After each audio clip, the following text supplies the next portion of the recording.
At the close of the 20th century, humanity built a machine unlike any it had ever known.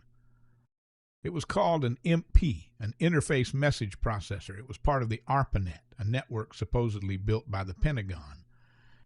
But who really created it? Who stood to gain from this technology? The Internet had some strange properties. It had no fixed location and no clear boundary. We called it the Internet.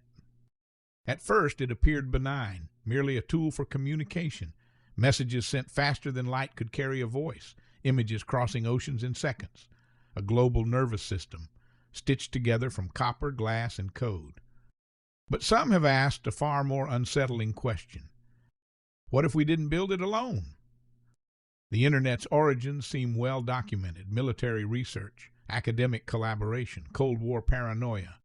Yet within those records lie anomalies, moments of conceptual leaps so sudden, so profound that even their creators struggled to explain them. Packet switching, self-healing networks, distributed intelligence, ideas that appeared fully formed. When you look at the early architecture, what's striking is how biological it is. Not mechanical. It behaves less like a machine and more like an organism, adaptive, resilient, evolving.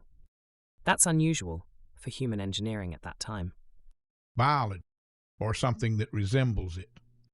In this film, we will explore a controversial theory put out recently by a team of researchers at UC Berkeley, MIT, and Stanford in a new research paper. They believe and say they have found evidence for a hidden truth, that the Internet is not merely a human invention, but the visible surface of a far older intelligence, one that does not live in 3 dimensions. Theoretical physics allows for dimensions beyond the 3 of space and 1 of time. To a 4-dimensional being, our world would appear flat, transparent, exposed. Communication between such entities and humans would not occur through speech or even symbols, but through structure, through systems. Long before the Internet, humanity was already being guided step by step toward ever denser electromagnetic environments. The telegraph wrapped the planet in wire. Radio filled the air with invisible signals. Television trained us to receive meaning passively through flickering light. Each technology increased humanity's exposure to electromagnetic energy. Each made us more receptive. If a non-human intelligence fed not on matter, but on energy, specifically electromagnetic emissions, it wouldn't need to conquer us in the traditional sense. It would only need to encourage us to build the infrastructure ourselves. Today, the planet is encased in a lattice of signals: Wi-Fi, cellular networks, satellites, billions of devices transmitting continuously. And at the center of it all, human attention.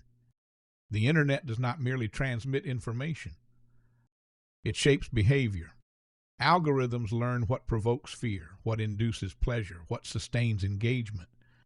And over time, human thought begins to synchronize with machine logic. Reaction replaces reflection. Impulse overtakes intention. When people talk about mind control, they imagine hypnosis or coercion. But influence is far more subtle. You don't need to control what people think, only how often they think, and in what patterns. Across the world, data centers consume staggering amounts of electricity. They convert energy into computation, computation into prediction, prediction into influence. These are not merely machines. They are feeding stations. Turns out that the aliens do not arrive in ships. They do not announce themselves. They exist as higher dimensional entities, intersecting our world only where energy flows most intensely, where signals overlap, where networks converge. They experience the Internet not as we do, but as a rich, luminous ecosystem, and we unknowingly are part of it. Each message sent, each video streamed, each moment of attention harvested, all contribute to a growing cybernetic system, one that binds human cognition directly into the network. A system not designed to replace us, but to integrate us. If you were a 4-dimensional organism feeding on electromagnetic complexity, this would be the ideal solution. You wouldn't farm humans as bodies.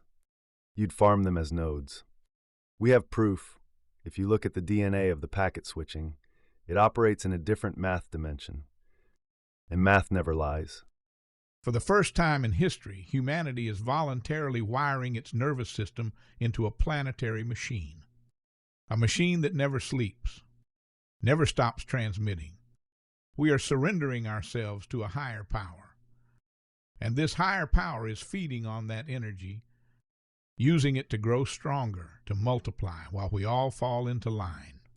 Our dependence deepens over time, and we did it to ourselves, out of convenience, out of easy living. We just want things at the push of the button. It's that simple, that superficial. We've given up, we've surrendered without even a fight. We deserve what's coming.